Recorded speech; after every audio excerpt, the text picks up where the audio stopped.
এখন দিদিরা এখন আলাদা হয়ে গেছে, বড় ছেলে হয়েছে, 6 মাস টাইম দিয়ে বিদেশ যাওয়া।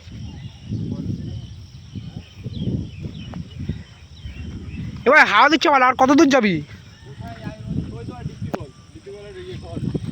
ডিপটি কলে গিয়ে ইলেকট্রিক ঝাড়া দিয়ে